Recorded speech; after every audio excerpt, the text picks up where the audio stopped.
পয়সনের অনুপাত।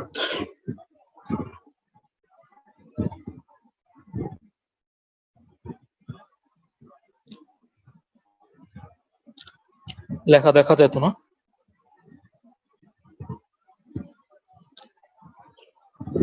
আচ্ছা, পয়সনের অনুপাত। আগে জিনিসটাকে কি এটা বুঝি, তারপরে এটা কেমনে বের করতে হবে দেখাবো। হ্যাঁ, আচ্ছা, এখন ধরো তোমার কাছে একটা তার আছে। হ্যাঁ, তার, হ্যাঁ তারই চিন্তা করো যে একটা তার আছে তোমার কাছে এরকম। এই তারের দৈর্ঘ্য হচ্ছে এল আর ব্যাসার্ধ হচ্ছে তোমার আর। তার আছে নর্মাল একটা তার। আচ্ছা, এখন এই তারটাকে ধরো তুমি টাইনা বড় করলা। টাইনা বড় করলা, তাহলে কি হবে বলো তো? কি কি পরিবর্তন হবে আমাকে একটু বলতে পারবা? যে কোনো একজন বলো। হ্যাঁ, হ্যাঁ, প্রস্থ কমতে হবে। তাহলে দৈর্ঘ্যটা যদি বাড়ে, ধরলাম এতটুকু করছো তুমি, প্রস্থটা অবশ্যই চিকন হতে হবে, মানে আরটা কমে যেতে হবে আর কি।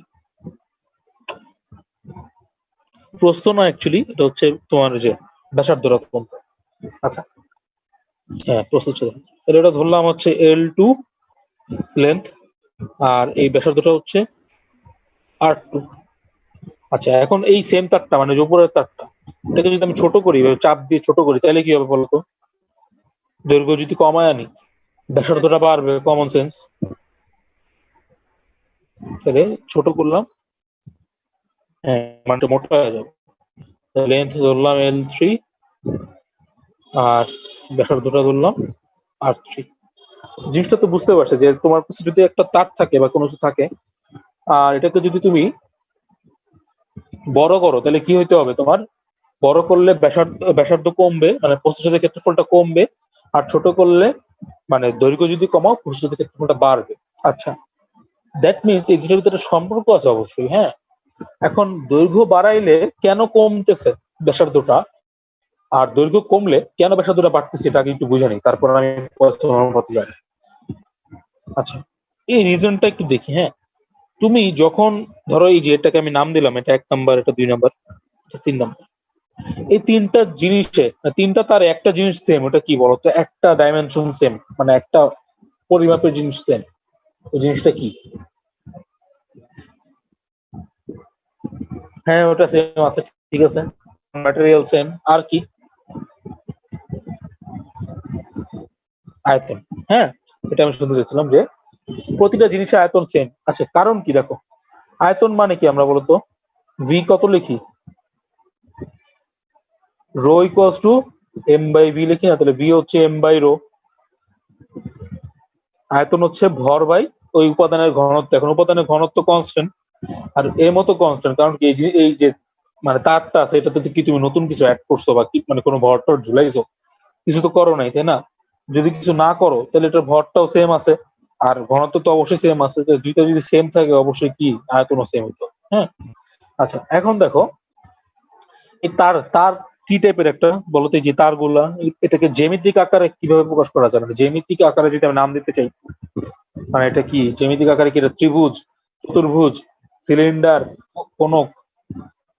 সিলিন্ডার, কোন আয়তক্ষেত্র, সিলিন্ডার, ঠিক আছে। কারণ কি, যে সিলিন্ডারের যে চোঙের মতো একটা গোলাকার অংশ থাকে, আর হচ্ছে যে দীর্ঘ থাকে, ঠিক আছে। সিলিন্ডারের আয়তন কি হয় বলো? তাহলে এই ক্ষেত্রে কি হইতেছে, যে 1 2 3 তিন ক্ষেত্রে আয়তন সেম আছে। আয়তন সেম, এই কনসেপ্টটা তো বুঝছো?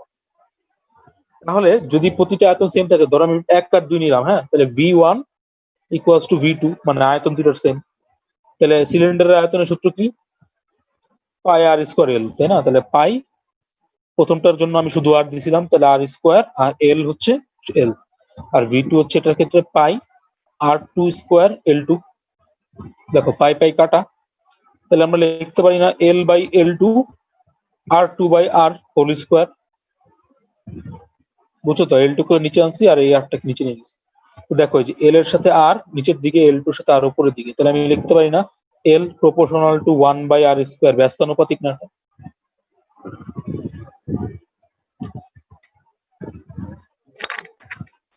এটা কি বুঝছো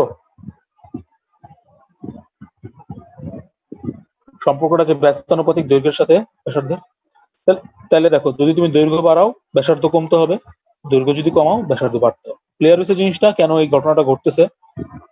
এটা তো উপরের টুকু হচ্ছে কমন সেন্স আর নিচের টুকু হচ্ছে ফিজিক্স, ঠিক আছে?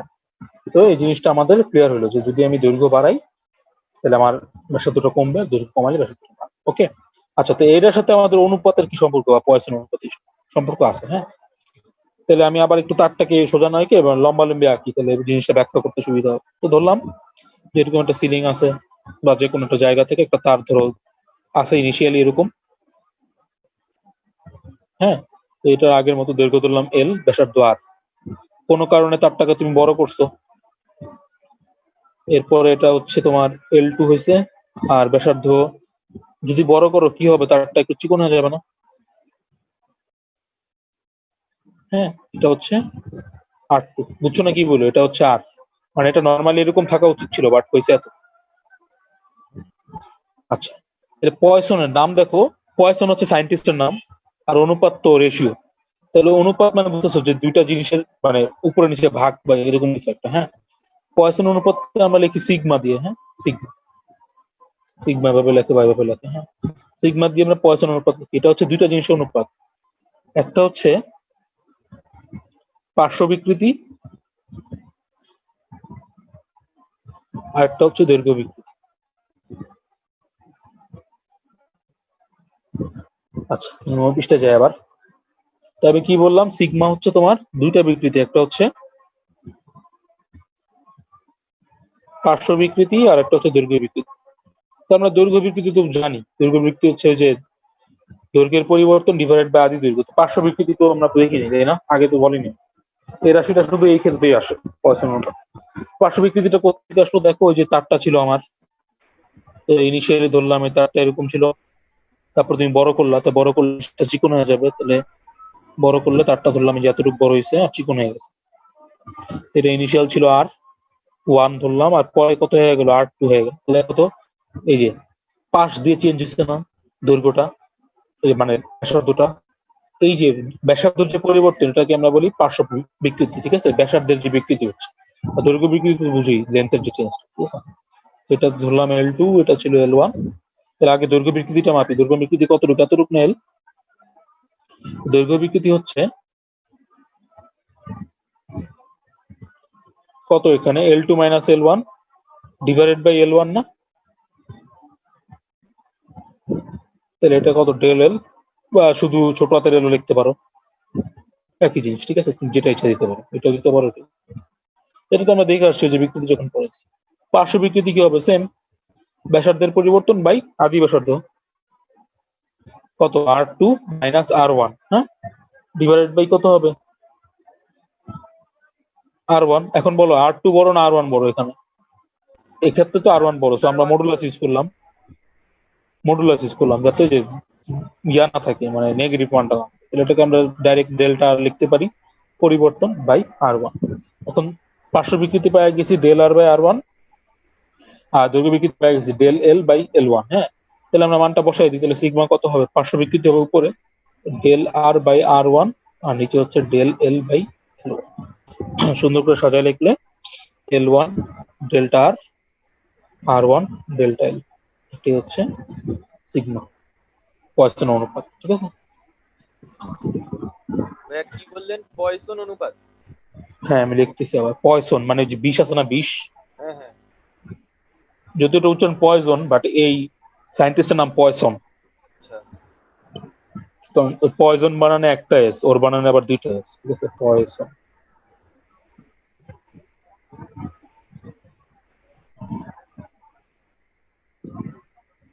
হালকা বেশি হয়ে গেছে, হ্যাঁ ঠিক আছে। রাইসুল একটা কাজ করতে পারো, সাজ্জাদ না হয় কল দে, ও বলছিল ক্লাস করবে।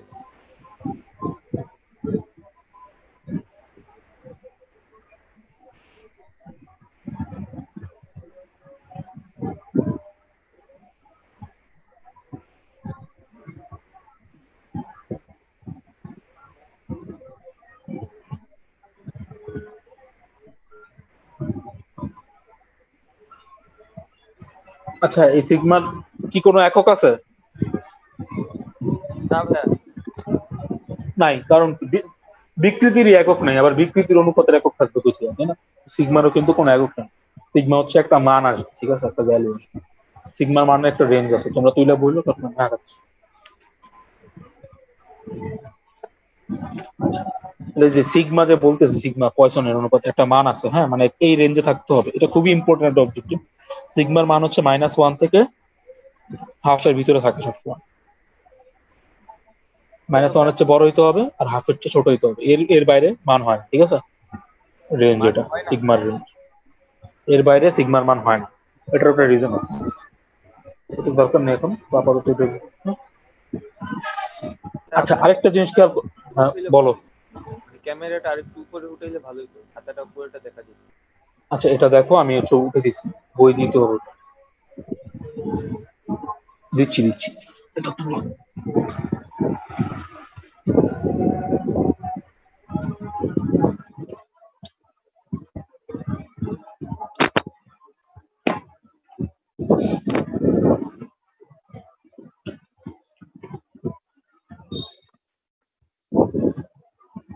কারে করতে হবে তোরে? বুঝতেছি না, জোরে কথা বল।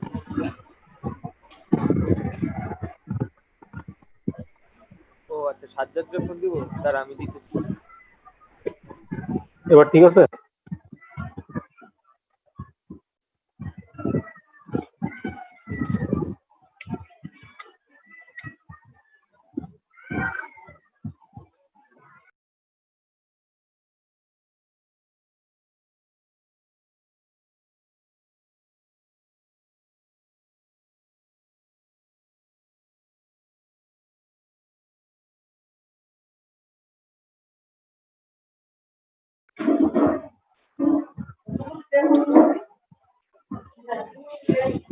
না না,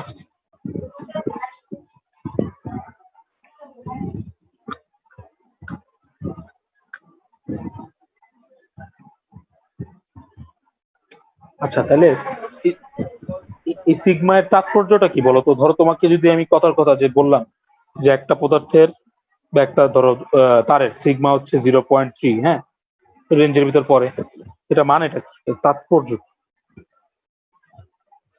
এটা আসে ক্ষতে, হ্যাঁ, যে কোনো পদার্থে ধরো তামার, তামার মনে হয় 0.3 মনে হয় নাকি, 0.33, হ্যাঁ, তামার হচ্ছে 0.33, হ্যাঁ।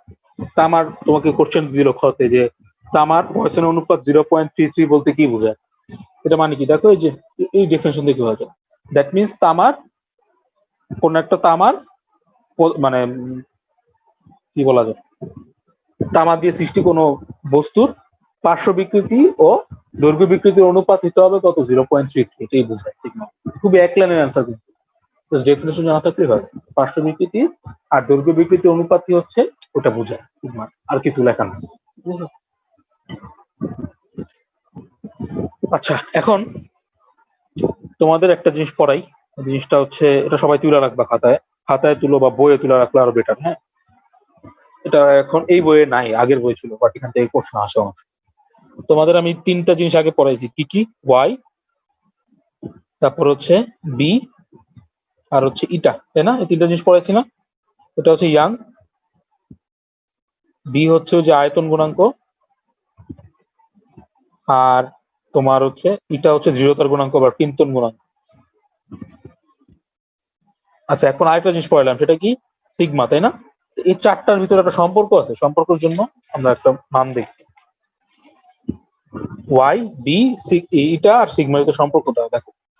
ওয়াই ইকুয়ালস টু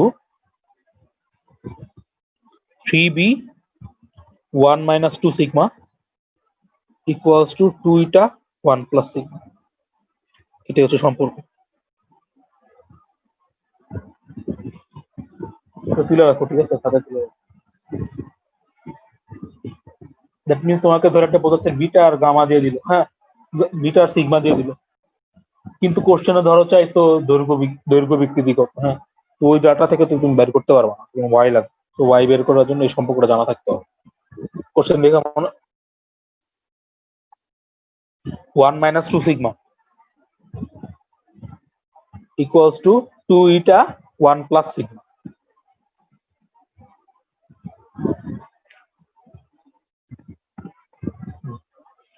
বুঝে, ধরো তোমাকে ওই যে ধরো ইয়ার ইস্পাতের ম্যাথ দিছে, বাট ওখানে ধরো সিগমা ইটা দিয়ে দিছে আর সিগমা দিয়ে দিছে। তো তোমাকে বাট ম্যাথে লাগবে ওয়াই, কেমনে বের করবে? এই রিলেশন জানা থাকতে বের করবে। পেঁচাইতে চাইলে স্যাররা দিতে পারে, আসার চান্স কম, অ্যাডমিশনে লাগবে আর কি। বাট তাও জানা থাকলে তো প্রশ্ন। আচ্ছা, তো সিগমার জিনিসপাতি এই পর্যন্তই, হ্যাঁ। আচ্ছা, এই চ্যাপ্টারটা কিন্তু দুইটা ভাগে ভাগ করা, তোমাদের এখন ফুল চ্যাপ্টার থাকবে নাকি আমি ঠিক জানি না, যদি থাকে পড়াবো আমি, সমস্যা নেই। একটা পার্ট শেষ, হ্যাঁ। এই পার্টটুকু হচ্ছে তোমার পদার্থের গাঠনিক ধর্মের হচ্ছে অর্ধেক পার্ট গেল আর কি। এরপরে আমি যে প্রবাহী পড়াবো, তোমাদের আমি মানে প্রথম দিন দেখাইছিলাম ক্লাসিফিকেশন, যে নেক্সট পার্টটা হচ্ছে প্রবাহী। তো এটা যাওয়ার আগে কয়েকটা ম্যাথ করাবো, এরপর প্রবাহী। তাহলে এই ম্যাথটা দেখো,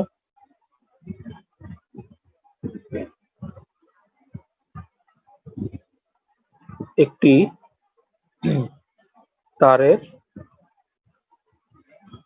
দৈর্ঘ্য 2 মিটার,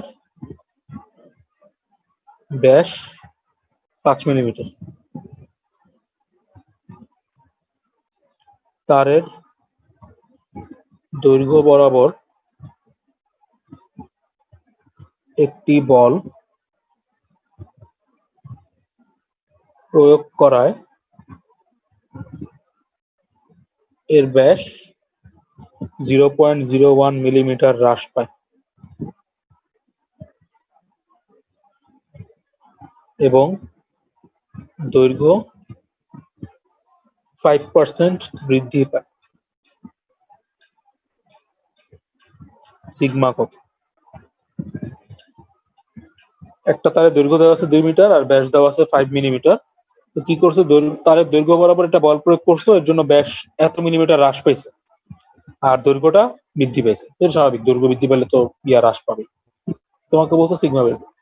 এই ডেফিনেশন কি? সিগমা হচ্ছে পার্শ্ব বিকৃতি ডিভাইডেড বাই দৈর্ঘ্য বিকৃতি। আচ্ছা, তার আগে পার্শ্ব বিকৃতি বের করি। পার্শ্ব বিকৃতি কি? ডেল্টা আর বাই কত? আর না, পার্শ্ব বিকৃতি কি এখানে ইয়া দিয়ে লিখছি আমি, delta R by R one, বা শুধু আর দিলে মানে আগের, যাই হোক নিচে হচ্ছে ইনিশিয়াল যেটা ছিল, তো আমি আর ওয়ান দিলাম। বাট এখানে তো তোমার কি দেওয়া আছে, ব্যাস দেওয়া আছে, তো ব্যাসার্ধতে নিয়ে নিতে পারো।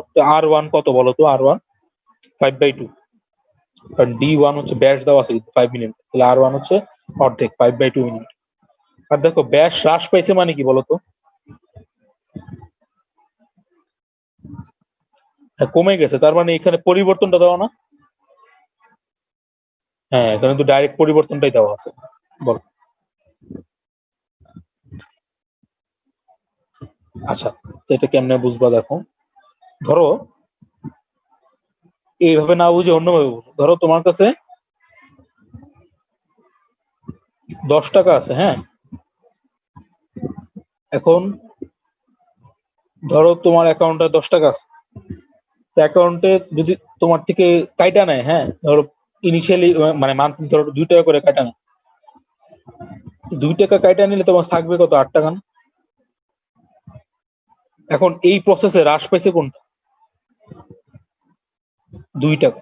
তাহলে এটাই পরিবর্তন না? কত টাকা চেঞ্জ হয়েছে? কারণ তোমার কাছে আছে 8 টাকা, এটাই। তো সেম জিনিসটা খাটাও তুমি। ধরো তোমার কাছে দৈর্ঘ্য আছে, হ্যাঁ, ধরো দৈর্ঘ্য আছে 1 মিটার একটা জিনিসের। তো এটা যদি তোমার কাছে হ্রাস পায়, ধরো তোমাকে বললো 0.2 মিটার হ্রাস পাচ্ছে, তার মানে কি ওটা বাদ না? ওটাই পরিবর্তন। হ্রাস মানেই পরিবর্তন, বা বৃদ্ধি মানে ওইটাই পরিবর্তন। 0.2 মিটার পরিবর্তন হচ্ছে মানে হ্রাস পাইছে, তাহলে 0.8 মিটার আছে।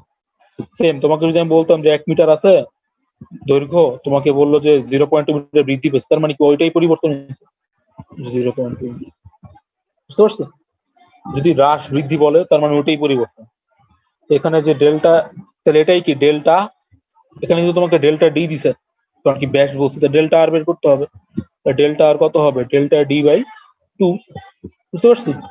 2 টু আলটিমেটলি কাটা চলে যাবে। তো যাই হোক, তাহলে আমার পার্শ্ব বিকৃতি কত আসলো? Delta R by R one. Delta D তো কোশ্চেনে দেওয়া আছে কত? 0.01। 0.01 বাই 2, আর আর ওয়ান হচ্ছে 5/2। এই যে 2 কাটা থাকলো কত? তো 0.1 ইন্টু 10⁻⁵ আসবে। হ্যাঁ, এটা হচ্ছে তোমার পার্শ্ব বিকৃতি ডেল্টা আর বাই আর। এই জিনিসটা বুঝছো তো? আর কি বাকি আছে? দৈর্ঘ্য বিকৃতি বাকি আছে। দৈর্ঘ্য বিকৃতি হচ্ছে দৈর্ঘ্যের পরিবর্তন বাই আদি দৈর্ঘ্য, তাই না? Delta L by L1। এখানে দৈর্ঘ্য কত পার্সেন্ট বৃদ্ধি পেয়েছে? 5% বৃদ্ধি পেয়েছে। তার মানে কি? এই যে উপরে যেটা বুঝাইলাম, 5% বৃদ্ধি পেয়েছে মানে কি? এটাই পরিবর্তন না? 5% মানে কত? 5/100 L1 যেহেতু পরিবর্তন, আর L1 তো L1, L1 কাটা থাকলো কত? 5/100। দ্যাট মিনস এটা কত আসবে? 1/20 মানে হচ্ছে 0.1। ঠিক আছে? সিগমার জন্য বাকি জিনিসগুলো পাওয়া গেছি। সিগমা কত হবে? এই যে উপরে থাকবে 10⁻⁵, আর নিচে থাকবে কত?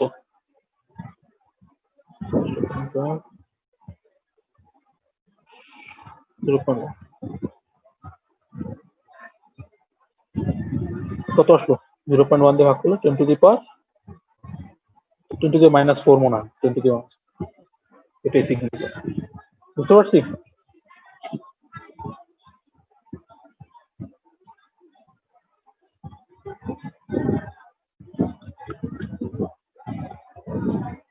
আশা করি বুঝছো। হ্যাঁ, এখানে দেখো যে 2 মিটার কিন্তু লাগেই নি দৈর্ঘ্যটা, কারণ কি? যে L1 তো কাটা চলে যাবে। বুঝছো? তুমি যদি মান বসায় করতো তাইলেও কিন্তু হইতো, এমন না যে হইতো না, একই আসতো। ঠিক আছে? তো সোজা কথা হয়েছে, যদি হ্রাস বৃদ্ধি দেখো তো এখান থেকে ম্যাথ করা ইজি হয়ে যায়। কারণ কি? হ্রাস বৃদ্ধি মানে ওইটাই পরিবর্তন, আর এখানে তোমার বিকৃতি মাপার জন্য পরিবর্তন চাই। তো এর জন্য যদি হ্রাস বৃদ্ধি দেখো তার মানে ওইটাই পরিবর্তন দেওয়া আছে। এখানে আর ঘাপলা করার কিছু নেই। আমরা আগেই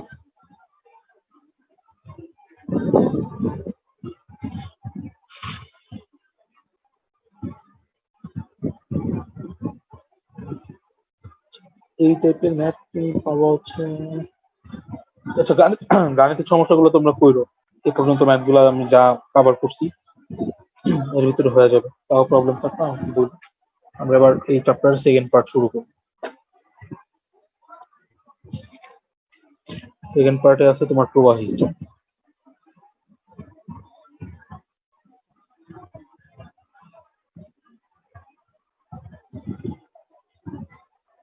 আমি প্রথমে বলছিলাম যে দুই ধরনের পদার্থ যে আলোচনা করছিলাম, একটা বলছিলাম কি সলিড বা কঠিন, আর একটা হচ্ছে প্রবাহী। প্রবাহী আবার দুই প্রকার বলছিলাম, তরল আর গ্যাস। মনে পড়ে নাকি বললো?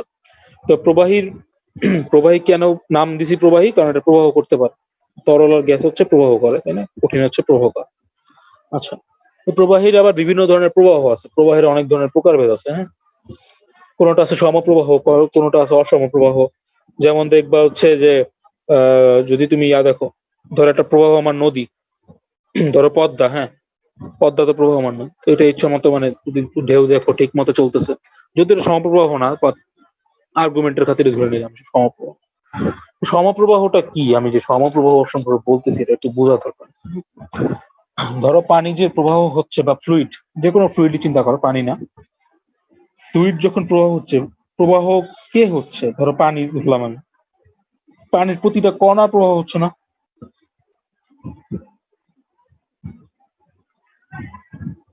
আচ্ছা, এই যে যে ডট গুলা মানে যে সার্কেল গুলা কালো, এগুলো হচ্ছে অণু। আর এই অ্যারোটা দিয়ে হচ্ছে অ্যাকচুয়ালি বেগ বোঝায়। হ্যাঁ, বেগ। বেগ আমরা জানি ভেক্টর, ভেক্টরের সাথে অ্যারো থাকে, তো এটা হচ্ছে ওই অ্যারো। এটা ধরলাম বি।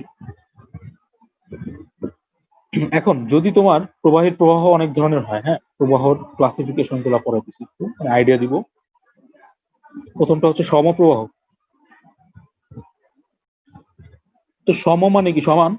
দ্যাট মিনস সমপ্রবাহ কি হবে? যে প্রবাহীর প্রতিটা কণার বেগ অলওয়েজ সেম থাকবে, সমান থাকবে। হ্যাঁ, সেম থাকবে।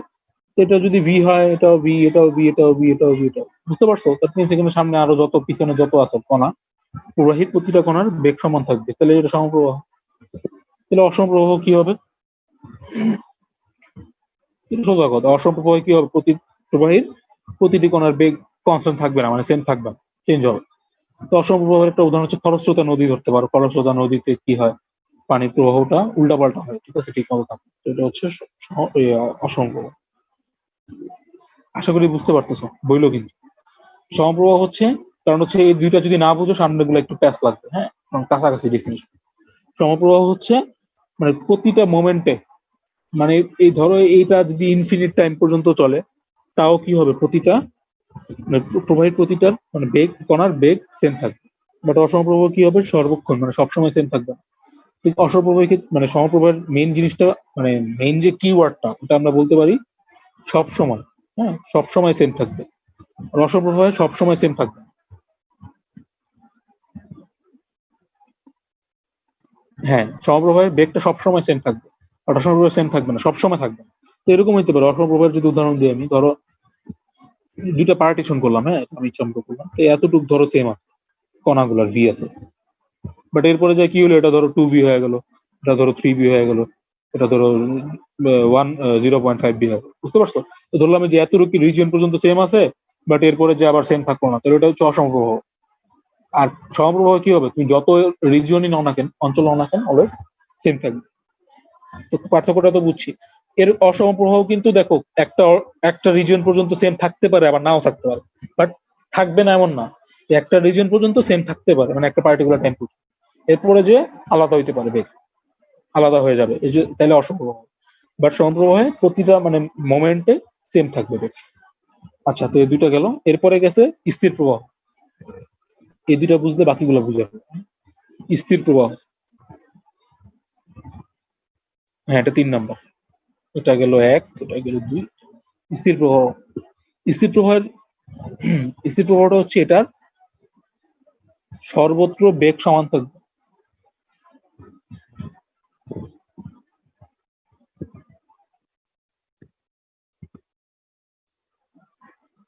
অসম প্রবাহকে, না না না, অসম প্রবাহ বিক্ষেপ বলছে, বিক্ষেপ প্রবাহ সামনে যাবো আপনার। স্থির প্রবাহ কি হইতেছে, সর্বত্র মানে সব জায়গায় কি হতে হবে, বেগ সেম থাকতে হবে। পার্থক্যটা কিন্তু বুঝতে হবে, দেখো। সমপ্রবাহ আমি কি বলছি, সমপ্রবাহ, সম আর অসমপ্রবাহটা টাইমের সাথে রিলেটেড, টি। আর স্থির আর অস্থির, এরপরে অস্থির আছে। স্থির আর অস্থিরটা হচ্ছে এলাকার উপর ডিপেন্ড করে, সর্বত্র মানে কি জায়গা। অস্থির প্রবাহ হচ্ছে সর্বত্র বেগ সমান থাকা।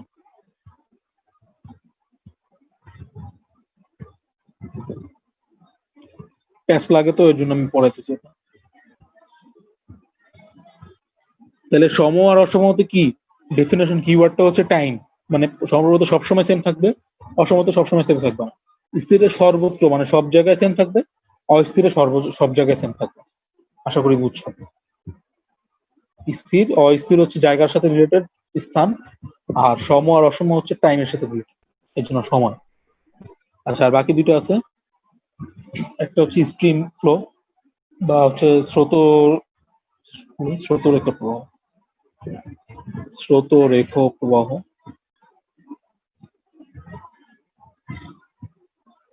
স্রোতরেখা প্রবাহটা কি হবে, দেখো নামটা দেখে বুঝতে হবে, স্রোত রেখ। তাহলে স্রোত গুলা রেখা বরাবর থাকবে, হ্যাঁ, মানে সমান্তরাল থাকবে, এটাই হচ্ছে মেন। মানে যে তোমার যে প্রবাহের বিভিন্ন স্তর থাকে। তো ধরো এটা একটা পাইপ, ধরো, হ্যাঁ, পাইপে ধরো পানি ফ্লো করতেছে, তাহলে এটা ধরলাম পাইপে অনেকগুলো স্তর থাকতে পারে। ধরো এটা একটা লেয়ার, এটা একটা লেয়ার, এটা একটা 3টা লেয়ার।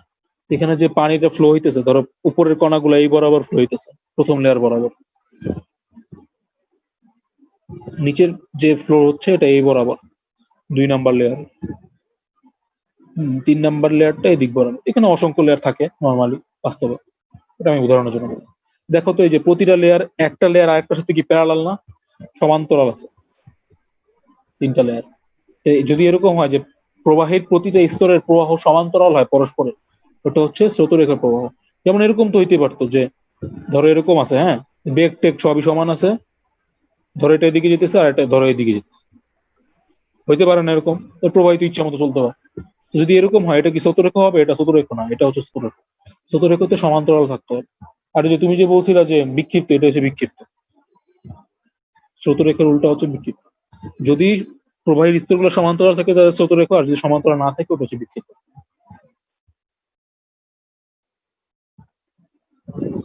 আচ্ছা থাকুক, সমস্যা নেই, পার্ট তো 6টি, 6টা ডেফিনিশন। ঠিক আছে, ডেফিনেশন। হ্যাঁ হ্যাঁ, প্রবাহের যে স্তরগুলো আছে সবগুলা যে স্তর, এগুলো হচ্ছে স্তর। তো বাস্তবে অসংখ্য স্তর থাকে, আমি তোমাদের বোঝানোর জন্য বলছি। প্রবাহের ভিতরে যে অণুগুলো চলতেছে এগুলো একটা লেয়ার বরাবর চলে, হ্যাঁ। যদি স্তর বরাবর চলে তাহলে ওই স্তরগুলো যদি পরস্পরের সমান্তরাল হয় তাহলে আমরা বলবো স্রোতরেখা প্রবাহ। আর যদি সমান্তরাল না হয় তাহলে আমরা বলবো বিক্ষিপ্ত প্রবাহ। ভাইয়া আমাদের বইতে তো কিছুই নাই, শুধু স্রোতরেখা প্রবাহ আর অনিয়ত প্রবাহ। কার বই? এটা হচ্ছে যে ওই যে গোলাম হোসেন প্রামাণিক। আচ্ছা, এই বইটা আমি পড়ি নাই, সব বলতে পারছি না। তো হ্যাঁ, তপন ইসাক পড়লেই তো হয়। তখন আবার হচ্ছে কি প্রামাণিক প্রামাণিক করতে হয়? হ্যাঁ হ্যাঁ আশরাফ স্যার বলছে। এখন ধরো এখান থেকে যদি অবজেক্টিভ 100 পড়ে, আমি কিন্তু এনসিটিভির বই পড়ে দিচ্ছি, ঠিক আছে? যাই হোক, এই টিভি। আচ্ছা তাহলে আমি কাইটা আবার লিঙ্ক দিই, কেটে যাবে, ঠিক আছে? আবার জয়েন দিই।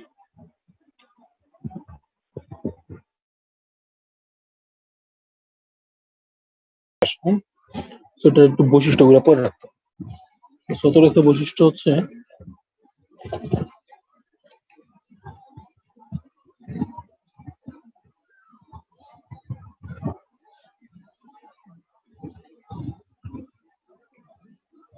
স্রোতরেখার আবার বেশ কয়েকটা নাম আছে, হ্যাঁ। ধারারেখ বলা হয় বা সমরেখ বলা হয়, অনেক কিছু। নামগুলো জানা থাকলে বেটার। প্রবাহের বৈশিষ্ট্য,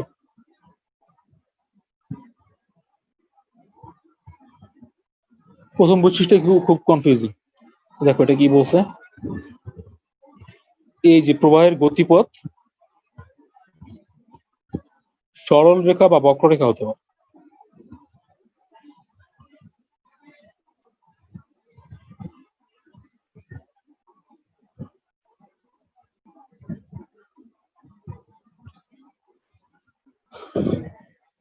আচ্ছা আমি একটু পরে বুঝিয়ে দিচ্ছি বক্ররেখা কেমনে আসলো, এটা বুঝাও। সেকেন্ডটা হচ্ছে কণার গতিপথ, গতিপথের রেখাগুলো পরস্পরকে ছেদ করানো।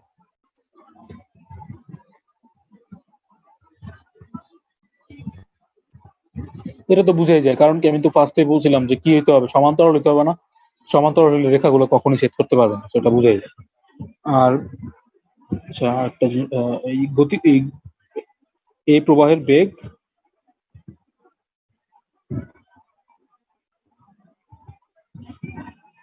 যদি বক্ররেখা হয়, গতিপথটা আর কি যদি বক্ররেখা হয়, এই প্রবাহের বেগ হচ্ছে বেগের দিক বক্ররেখার কোনো বিন্দুতে স্পর্শকের দিক।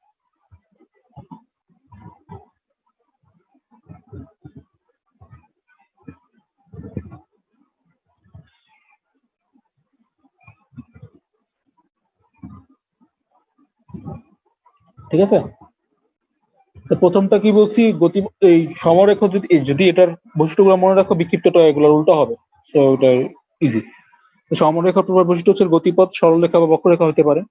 আচ্ছা সরলরেখা তো আমি দেখাইলাম যে এরকম হতে পারে, এরকম একটা স্ট্রেট লাইন এভাবে গেল, এটা হচ্ছে এই যে হচ্ছে সমান্তরাল, হ্যাঁ। এই সরলরেখা হইতে পারে, বক্ররেখা হইতে পারে কিভাবে দেখো, ধরো এটা, হ্যাঁ।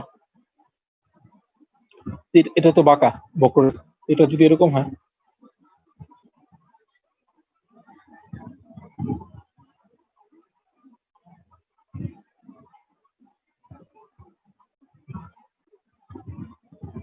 দেখো বাঁকা ঠিকই, বাট তাও সমান্তরাল না। হ্যাঁ, বাঁকার দিক থেকে সমান্তরাল, ঠিক আছে। সমান্তরাল রেখা হইতে হবে এমন কিন্তু বলে নাই, বলছে স্তরগুলো সমান্তরাল হইতে হবে, রেখা হইতে হবে এমন কিন্তু বলে নাই। তো এটা কি সমান্তরাল, বাট কিভাবে বাঁকা ভাবে সমান্তরাল, সেটা প্রবলেম নেই। তো এটা হইতে পারে, এটা হইতে পারে, এটাই বলছে, কারণ গতিপথটা সরলরেখা তো বক্ররেখা হইতে পারে। আচ্ছা, কণার গতি এটা তো বুঝাইলাম আমি, তো এখানে কখনোই ছেদ করবে না গতিপথের যে রেখাগুলো। আর 3 নাম্বারটা, যদি বক্ররেখা হয় তাহলে এই প্রবাহের বেগের দিক বক্ররেখার কোনো বিন্দুতে অঙ্কিত স্পর্শকের। ধরলাম আমি, ধরো এই বাঁকা না এই জিনিসটা, বক্ররেখা তো তুমি ধরো এই বিন্দুতে বেগ বের করতে চাচ্ছ, এটার দিক কোন দিকে হবে? তো এই বিন্দুতে বেগ দিকটা হবে এই বিন্দুতে অঙ্কিত স্পর্শক। স্পর্শক কোন দিকে? দিক বরাবর না? এই বিন্দুতে অঙ্কিত স্পর্শক বরাবর। তো ধরো তুমি এই বিন্দুতে বের করতে চাচ্ছ, এই বিন্দু স্পর্শক বরাবর হবে। আর এই বিন্দুতে বের করতে চাচ্ছ, বিন্দু স্পর্শক বি। এবার ধরো এই লেয়ারটা যদি যোগ করে দাও, সেম। এটা তোমাদের ক্যালকুলেট করতে হবে না, এটা জাস্ট বৈশিষ্ট্য মনে রাখলে, এগুলো বের করা অনেক কঠিন নাই বই তোমাদের। বাট হ্যাঁ, ভেক্টরের কাজ আছে, এগুলো দিকের ব্যাপার। আশা করি বুঝছো জিনিসটা, ঠিক আছে? তিনটা বৈশিষ্ট্য খুব ইজি, মুখস্থ করা লাগে না, নিজে নিজে লেখা যায়। আচ্ছা, তাহলে যদি তোমাকে বিক্ষিপ্ত প্রবাহ বলে তাহলে কি হবে বলো? প্রথমটা নিজে নিজে বলতে পারবে। আর গতিপথ কি হবে? যে কোনো শেপের হইতে পারে, সরলরেখা বা বক্ররেখা হবে না, তাই না? এই সরলরেখা হবে না, এটা বলবা। গতিপথ তখনই সরলরেখা হবে। তো সেকেন্ডটা কি হবে? কণার গতিপথের রেখাগুলো পরস্পরকে ছেদ করবে। আর 3 নাম্বার হচ্ছে কি, এখানে বেগ কি বের করা যাবে? বিক্ষিপ্ত প্রবাহের বেগ বের করা পসিবল না, কারণ এক এক বিন্দুতে বেগ এক এক রকম। ঠিক আছে, এই 3টে বৈশিষ্ট্য লেখা দিই। তো তুমি যদি একটা মনে রাখো, অপরটা ঠিক তার উল্টা সেভাবে মনে। ওকে, আচ্ছা, এতটুকু গেল। এবার যাবো আমরা মেইন আইডিয়াতে। এখানে খুবই ইম্পর্টেন্ট যে আইডিয়াটা, প্রান্তিক বেগ।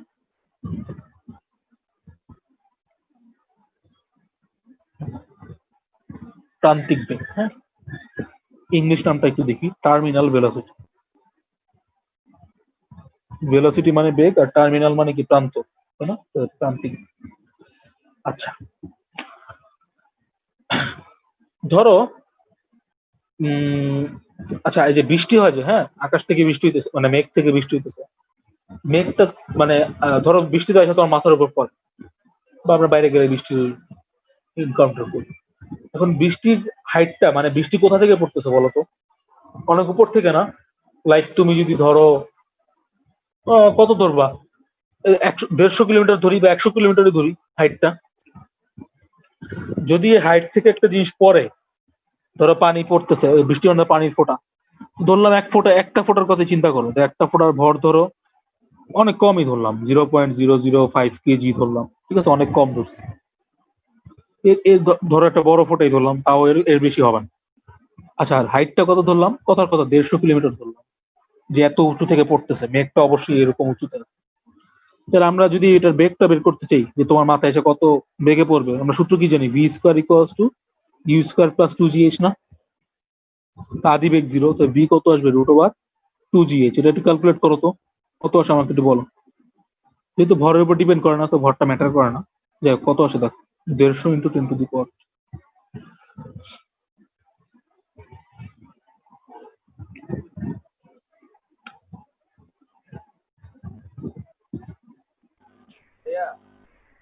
হ্যাঁ বলো। 1714.64। 6.4 ঠিক মতো করছো তো? কি ভাই? আচ্ছা, আচ্ছা তাহলে, আচ্ছা তাহলে বেগটা দেখো তো, 1714 মিটার/সেকেন্ড বেগে পড়তেছে। জিনিসটা কি ইমাজিন করতে পারতেছো যে এটা কত? প্রায় 1.5 কিলোমিটার/সেকেন্ডের উপরে বেগে চলতে, মানে পড়তেছে তোমার মাথার উপর। তো তোমার মাথা তো ফাইটা যাওয়ার কথা। ওই যে শিলাবৃষ্টি। শিলা না, আচ্ছা শিলা তো তাও তো তুমি ফাটে না, শিলা বৃষ্টিতে কি সবার মাথা ফাটে নাকি? না, এটাই। তো তুমি একটা নর্মাল শিলা বৃষ্টি বাদ দাও, নর্মাল বৃষ্টি করে চিন্তা করো, যে একটা বৃষ্টির ফোঁটা পড়তেছে, হ্যাঁ, সেটাও কিন্তু এই বেগেই পড়বে, 1714 মিটার, ম্যাথমেটিক্যালি। বায়ু শূন্য অবস্থায়, তাই না? হ্যাঁ, বায়ু শূন্য অবস্থা। আচ্ছা, বায়ুর বাধা ধরলাম আমি 300-400 মিটার/সেকেন্ড, কমায় দাও, ধরলাম 1200 মিটার/সেকেন্ড বেগে পড়বে, হ্যাঁ, 500 কমায় দাও। তো এটা কি কম? তোমার তো আসলে মাটির নিচে পুঁতে ফেলার কথা এই বেগে পড়লে, হ্যাঁ, বাট অ্যাকচুয়ালি তো কিছু হচ্ছে না। তাহলে কাহিনীটা কি? হ্যাঁ, এটাই বুঝাবো প্রান্তিক দিক। তাইলে কাহিনীটা কি দিচ্ছে, যে এত বেগে যদি পড়তো তো মানুষ মারা যেত, প্রতি মোমেন্টে বৃষ্টি হলে মারা যেত। বাট বৃষ্টি তো আল্লাহ বলছে আশীর্বাদ। তো কাহিনীটা কি? কাহিনীটা হচ্ছে প্রান্তিক বেগ, হ্যাঁ। আমি কি জানি বলতে নিছিলাম, বলো তুমি, মেবি ধরতে পারছো জিনিসটা। হ্যাঁ, আমি বলতে নিচ্ছি কারণ হচ্ছে মানে যে পানি যখন পড়ে নর্মালি দেখি উপর থেকে যদি পানি পড়ে, তো হাইটটা যদি বেশি হয় তাহলে পানির কণা হচ্ছে যে ভাগ ভাগ হয়ে যায়। মানে আগে না, ছোটবেলায় এটা এটা এটা এটা বাধ্য। ছাদে ভাগ দিয়ে ভাগ পড়তো আমি যে ধরলাম মাটি যে ভাগ ভাগ হয় না। ভাগ ভাগ হয়ে যায়। কেন সলিড একটা পড়তে পারে না এক ফোঁটা? কল হ্যাঁ, থেকে এক ফোঁটা পানি পড়ে না? হ্যাঁ, হ্যাঁ, পরে তো। হ্যাঁ, পড়তেও পারে, এটা তো বলা যায় না, ভাঙতেও পারে, পড়তেও পারে। ভাঙাটা কার উপর ডিপেন্ড করে? বাতাসের জন্য নর্মালি ভাঙে, তাই না? বাতাস। বাতাসের জন্য তো আমরা বায়ু শূন্য চিন্তা করতে পারি। তাই না? এটা তো করতে পারি, দোষ নেই। তো আসলে কাহিনী তুমি যেমনি চিন্তা করো না কেন, বেগটা অনেক বেশি আসবে। মানে হ্যাঁ, হ্যাঁ। যে যে এনার্জিতে তোমাকে স্ট্রাইক করবে একটা ফোঁটা, ওটা অনেক বেশি আসবে। বাট বাস্তবে এত বেশিতে পড়ে না, কারণ বৃষ্টি একটা ফোঁটা পড়লে অনেক সময় টেরও পাওয়া যায় না যে ফোঁটা পড়তেছে। কাহিনীটা কি যে কাহিনী আছে। এই যে তোমাদের আমি বলতেছিলাম যে একটা ফ্লুইড যখন ফ্লো হয়, তো বৃষ্টির ফোঁটাও তো একটা ফ্লুইড, তাই না? তো এরকম সবকিছুই ধর, যে কোনো ফ্লুইড যখন ফ্লো হয় তখন এর ভিতর বিভিন্ন লেয়ারের ভিতর দিয়ে ফ্লো হয়। যেমন আমি যে গত তোকে যে চিত্রটা পড়াইতেছিলাম তখন বলছিলাম স্তর থাকে, হ্যাঁ, প্রবাহে বিভিন্ন স্তর থাকে। তো যখন বিভিন্ন স্তর থাকে তখন এগুলোর ভিতরে কি হয়, একটা বিকর্ষণ বল সৃষ্টি হয়, বা একটা বাধার সৃষ্টি হয়, ফ্রিকশন সৃষ্টি হয়। এই জিনিসটা কি আর একটু সুন্দরভাবে আমি এক্সপ্লেন করি। ধরো এরকম একটা জায়গা আছে, এটা হচ্ছে প্রবাহের নিচের স্তর, প্রবাহ এদিক দিয়ে হচ্ছে, হ্যাঁ, ধরে নিলাম প্রবাহ এদিক বরাবর হচ্ছে, তো এটা হচ্ছে প্রবাহের নিচের স্তর। তো এটা হচ্ছে প্রবাহের উপরের স্তর।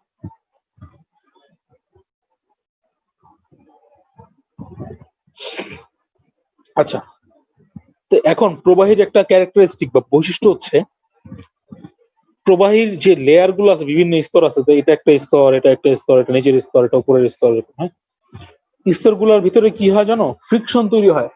ফ্রিকশন মানে হচ্ছে সংঘর্ষ। এই ফ্রিকশন আর ওই ফ্রিকশন সেম না, চাকার সংঘর্ষ, বা যাই হোক সংঘর্ষ তৈরি হয় একদম। আচ্ছা, তো সংঘর্ষটা কি করে, প্রবাহের যে বিভিন্ন স্তরগুলো আছে না, একটা স্তর আর একটা স্তরকে চলতে বাধা সৃষ্টি করে। কথাটা বুঝো, একটা স্তর আর একটা স্তরকে চলতে বাধা সৃষ্টি করে, কারণ সংঘর্ষের ডেফিনেশনই হচ্ছে এটা, যেটা কি করবে, যে অন্য একটা জিনিসকে চলতে বাধা দিবে। সেম এখানে প্রবাহের যে একটা স্তর আছে, এটা আরেকটা স্তরকে চলতে বাধা সৃষ্টি করবে, হ্যাঁ। এখন কথা হচ্ছে যে কোনটা কত বেশি বাধা সৃষ্টি করবে, এটা আবার ডিপেন্ড করে। এটা প্রবাহের বৈশিষ্ট্য হচ্ছে, যেটা সবচেয়ে উপরে আছে এটাতে বাধা সবচেয়ে কম, আস্তে আস্তে নিচের গুলাতে তত বেশি বাধা সৃষ্টি হবে। এটা কেমনে ভিজুয়ালাইজ করা যায়, যে উপরে আছে ওকে কেউ প্রেশার দিতেছে না, চাপ দিতেছে না, তো ইচ্ছা মতো চলতেছে। যত নিচে যেতেছে এই লেয়ারটা কি দেখবে, ওর উপর আরেকটা লেয়ার আছে। তো উপরের লেয়ারটা, উপরের যে লেয়ারটা আছে ও তো মানে নিজের ইচ্ছা মতো চলতেছে। ও একদম উপরেরটা, ওটাকে বাধা দেওয়ার মতো উপরে কেউ নাই। বাট নিচে যে আছে ওর উপরে কি আছে, একটা আছে। তুমি যদি এই লেয়ারটা চিন্তা করো, যে এই লেয়ারটার উপরে দুইটা লেয়ার আছে, এই লেয়ারের উপর তিনটা লেয়ার আছে, আর সবচেয়ে নিচে যেটা এটার উপর কয়টা আছে, চারটা লেয়ার। বুঝতে পারছি? তাহলে এখান থেকে আমরা কি হবে, এই যে স্তরটা এটার বেগ হবে সবচেয়ে বেশি, ভি ম্যাক্সিমাম। আর সবচেয়ে নিচে যেটা আছে এটা কি, ভি মিনিমাম। আর মাঝখানের বেগ গুলো হচ্ছে এই দুটা বেগের। তাহলে আমরা কি দেখতে পেয়েছি, যে উপরের সবচেয়ে উপরের লেয়ারের বেগটাকে যদি আমি এভাবে লিখি, ভেক্টর দিয়ে লিখতেছি ধর এটা, তারপরের লেয়ারটার বেগটা কমতে থাকবে, এরপরটা আরো কমবে, এরপরটা আরো কমবে, এরপরটা আরো কমবে, এরকম হবে। বুঝতে পারছো? তুমি যদি গ্রাফ আঁকো, গ্রাফটা আসলে এরকম, যেদিক বরাবর হচ্ছে তুমি প্রবাহী আঁকলা, স্তর আঁকলা, আর এদিক বরাবর বেগ আঁকলা, বেগ বসে প্রবাহ। তার মানে কি হইতেছে, উপর থেকে নিচে বরাবর বেগটা আস্তে আস্তে কি হবে, কমবে। তুই বুঝতে পারছো জিনিসটা? প্রবাহীর বিভিন্ন যে স্তর আছে, উপরের স্তরে বেগ হবে সবচেয়ে বেশি, নিচের স্তরে প্রবাহ হবে, বেগ হবে সবচেয়ে কম। তো এই জিনিসটা কই বোঝা যায়, তুমি সাগরেও দেখতে পারো। সমুদ্রের ভিতরে যদি তুমি দেখো, উপরে সমুদ্র উপরের স্তরের যে পানির জলরাশি গুলো আছে ওগুলোর বেগ হয় সবচেয়ে বেশি, নিচের স্তরের বেগ গুলো কিন্তু অতক্ষণ থাকে না। নিচে যদি তুমি যাও অত কিন্তু বেগ পাবা না সমুদ্রে, ঢেউই দেখবে না। এটাই তো স্বাভাবিক, তাই না? তো এটা আমরা দেখে আসছি। তো এখানে এটা কেন হয়, কারণ হচ্ছে উপরের স্তরে সংঘর্ষ হয় সবচেয়ে কম, মানে ফ্রিকশন কম, প্রবাহের সংঘর্ষ কম। এখানে সংঘর্ষটা কাদের ভিতরে হইতেছে, বিভিন্ন স্তরের ভিতরে, লেয়ারের ভিতরে, হ্যাঁ, বিভিন্ন লেয়ারের। আচ্ছা, তাহলে এখন আশা করি এটা বুঝছো, এটা কিন্তু কাজে দিবে, এটা মনে রাখতে হবে যে উপরের স্তরের বেগ সবচেয়ে বেশি, নিচের স্তরের বেগ সবচেয়ে কম। আচ্ছা, এখন আমরা প্রান্তিক বেগের সংজ্ঞায় যাই। প্রান্তিক বেগের সংজ্ঞা অনেক বড়, এগুলো যদি বুঝো তাহলে সংজ্ঞা বুঝতে পারবো। আর প্রান্তিক বেগের সংজ্ঞাটা পরীক্ষা আসে, হ্যাঁ। তো তারা আমি একটু বলতেছি, আমার গলা শুকে আসে, পানি খেয়ে আসে।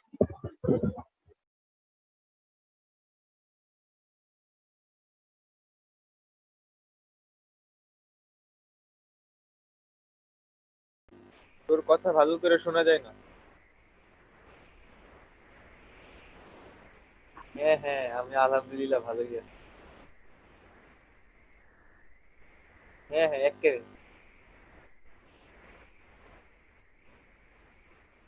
এই তো আলহামদুলিল্লাহ। হ্যাপি বার্থডে আপনার। ধন্যবাদ। এসব এখানে না দিলেও পারতে।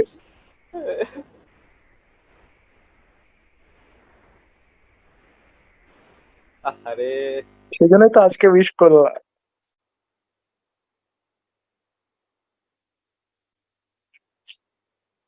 আরে ভাই যে নেট, বুঝছো, ছোট ভাই অনলাইনে পরীক্ষা দেয়, নেট চলে যায়, খাতা সাবমিট হয়ে যায়, বাকি অ্যান্সার যায় না।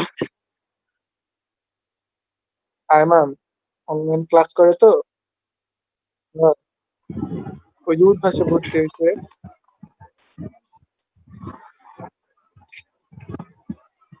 তো আর কি কিসে? নেট চলে যায়, ওর খাতা সাবমিট হয়ে যায়।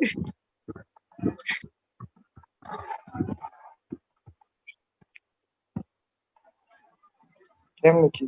ফার্স্ট পেপার শেষ মানে তোমাদের আদমজি?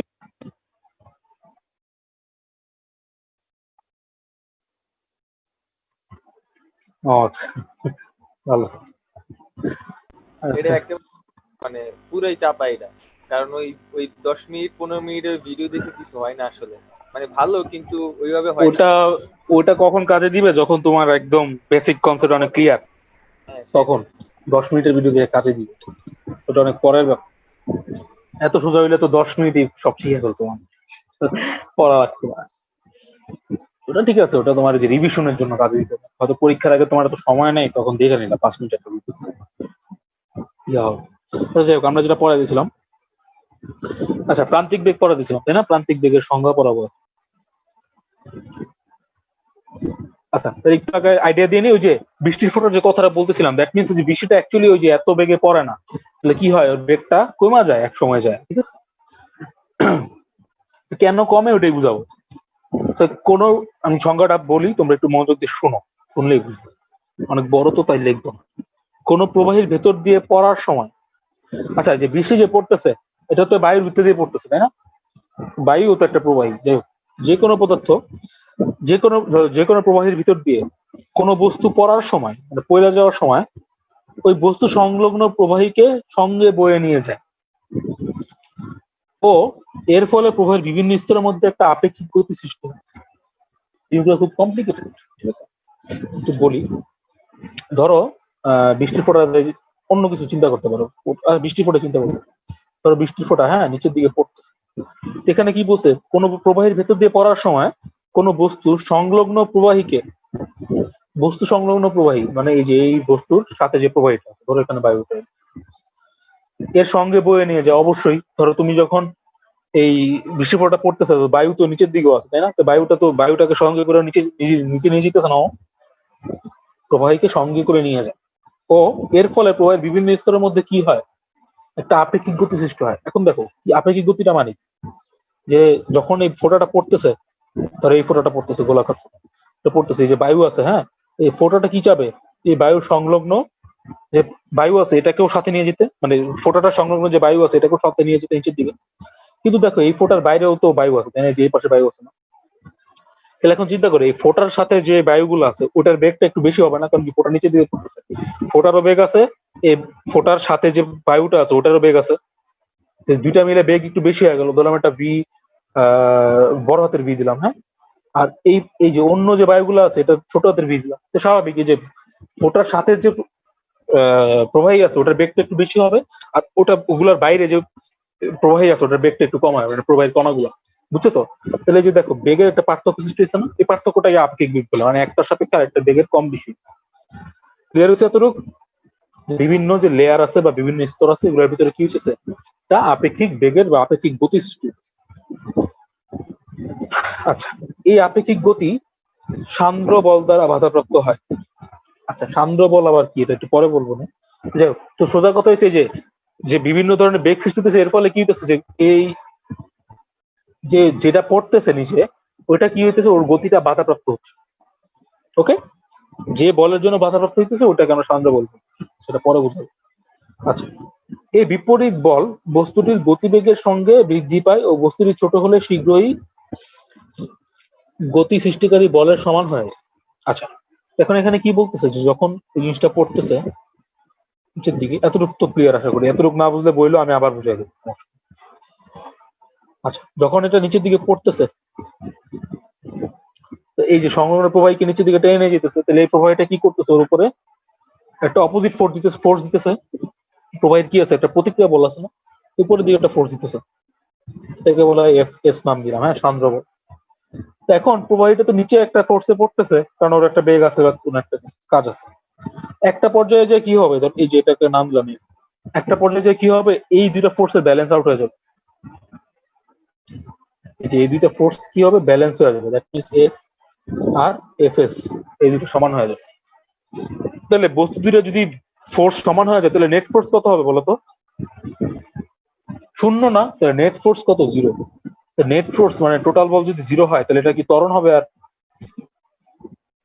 ত্বরণ জিরো না, তাহলে কি হবে, একটা পর্যায়ে যায় বেগটা স্থির হয়ে যাবে। কথাটা বুঝো, তাহলে বেগটা হয়ে যাবে কনস্ট্যান্ট,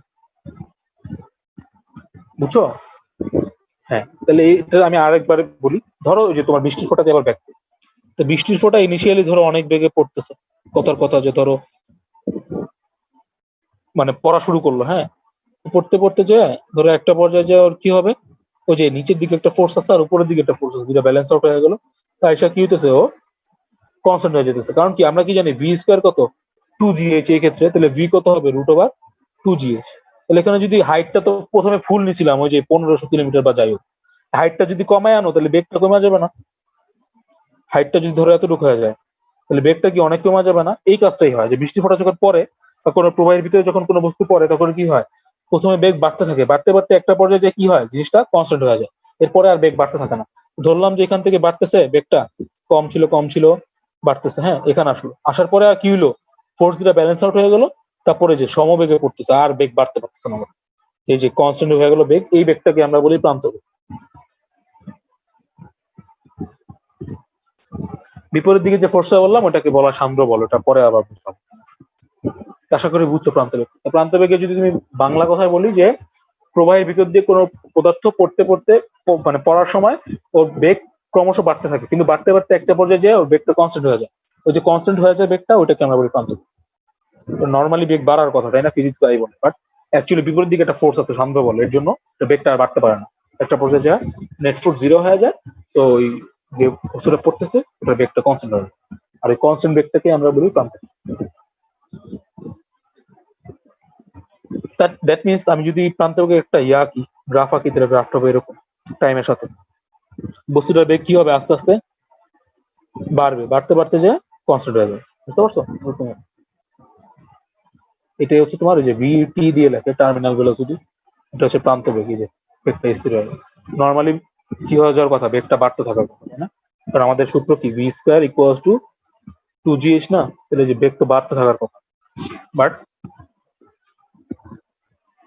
হ্যাঁ, সমবেগ হইতেছে একটু পরে যায়, সমবেগ একদম সমবেগ হলে তো এই স্ট্রেট লাইন, বাট এই যে প্রথমে তো বাড়তেছে, বাড়তে বাড়তে একটা যে পর্যায়ে যায় কনস্ট্যান্ট হয়ে যায়। গ্রাফটা কিন্তু আসছিল বোর্ডে, একবার আসছিল প্রান্তবেগ বনাম সময়। আশা করি বুঝতে পারছো প্রান্তবেগ জিনিসটা কি। তাহলে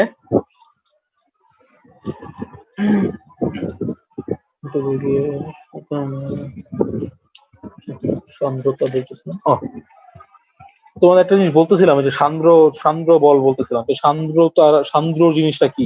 ওই যে তোমাদের যে লেয়ারের যে ফ্রিকশন বলতেছিলাম না এতক্ষণ ধরে, উপরেরটার বেগ বেশি, নিচেরটার বেগ একটু কম, তারপর আরো কম, তারপর আরো কম, এগুলোর ভিতরে যে সংঘর্ষটা কাজ করতেছে বা যে গতিটা বা যে ধর্মটা হচ্ছে ওদের গতিটাকে বাধা সৃষ্টি করতেছে, এটাকে বলে সান্দ্রতা। মানে হচ্ছে সান্দ্রতার রোলটা কি, ধরো চাকার ক্ষেত্রে, হ্যাঁ হ্যাঁ, এই যে ঘর্ষণের যেমন কাজ করে না, মাটিতে ঘর্ষণ যেমন কাজ করে, প্রবাহিত সান্দ্রতা সেম কাজ করে। ঘর্ষণ যেমন গতিতে বাধা সৃষ্টি করতেছে, সান্দ্রতা কি করতেছে, প্রবাহের গতিতে বাধা সৃষ্টি, বুঝতে পারছি? আর এই যে ঘর্ষণের জন্য যে বলটা কাজ করে, ওটাকে আমরা কি বলি, ঘর্ষণ বল বলি না? সিমিলারলি সান্দ্রতার জনিত যে বলটা কাজ করে, ওটাকে আমরা কি বলি, সান্দ্র বল। আর যেহেতু সান্দ্র বল কি করতেছে, গতি সৃষ্টি করতে বাধা দেয়, তাহলে ধরো একটা জিনিস যদি নিচে পড়ে, তাহলে সান্দ্র বল কোন দিয়ে কাজ করবে, উপরের দিয়ে কাজ করবে না, এফএস। আর ধরো এটা হচ্ছে এটা মাথায় রাখবা যে সান্দ্র বল ঠিক ঘর্ষণ বলের মতোই, ঘর্ষণ বল যেমন গতির বিপরীত দিয়ে কাজ করে, সান্দ্র বল কি করবে, গতির বিপরীত দিয়ে কাজ করবে। ওকে। আচ্ছা, এখন তাহলে আমরা মোটামুটি বুঝছি প্রান্তবেগটা। আচ্ছা, তোমাদের এই জিনিসটা আসে, হ্যাঁ আমি শেষ করে দিচ্ছি, দাঁড়াও। এই যেটা আমি বলতেছিলাম এটা ক্ষতে আসে, কোশ্চেনটা এভাবে আসে।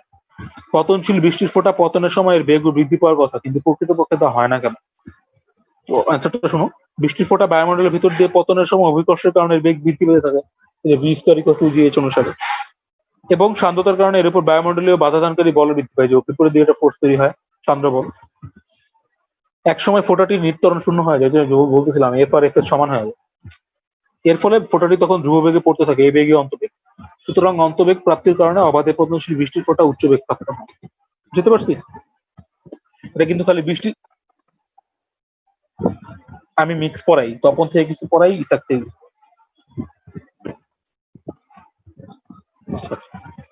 ওকে, তাহলে বুঝছো তো আশা করি যে এটা দিয়ে কি বুঝায়। এটা খুবই ইম্পর্টেন্ট কোশ্চেন হতে। আর খালি কিন্তু বৃষ্টি ফোঁটা না, আমি যেটা বলতেছি বারবার, যে কোনো প্রবাহের ভিতরেই কিন্তু এই জিনিসটা দেখা যাবে। বৃষ্টি ফোঁটা আমরা দেখে দেখে আমি এভাবে বুঝি।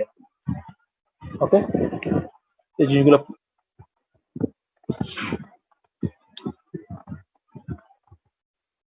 হ্যাঁ একটা পর্যায়ে যায় প্রান্ত বেগে যায়, বাট ওইখানে আবার ওই যে ভরের একটা ব্যাপার আছে। এখানে তো আমরা ভরটাকে নেগলেক্ট করছি, ওখানে আবার একটা ভরের ব্যাপার আছে। কারণ হচ্ছে ধরো গোল বৃষ্টির সারা ধরো এইভাবে এটা হইতে পারে যে তুমি কি করলা, একটা ধরো অনেক বড় একটা সিলিন্ডার টাইপের কিছু নিলা, ওটার ভিতরে পানি দিলা, উপর থেকে একটা বল ছেড়া দিলা, তাহলে ওইরকম হবে। বুঝতে পারছো আমার কথাটা? মানে ধরো একটা বোতল চিন্তা করে, একটা বড় বোতল পানি ভরে রাখছো, ওখানে একটা ছোট একটা বল ছেড়ে দিলা, তো বলটার বেগও বাড়তে থাকার কথা হাইটের সাথে সাথে, বাট একটা পর্যায়ে দেখবা বলটা স্থির বেগে পড়ছে। বুঝতে পারছো? এরকম এক্সাম্পল চিন্তা করতে পারবো। ওকে, থাক আজকে এতটুকু। তো প্রান্ত বেগের রাশিমালা আছে, ওটা ডিরাইভ করতে হবে একটু বড়, আমি নেক্সট দিন করে দিই। বেসিক বুঝলেই পরে বাকিটুকু এমনি পারো। ওকে, তাহলে আসি।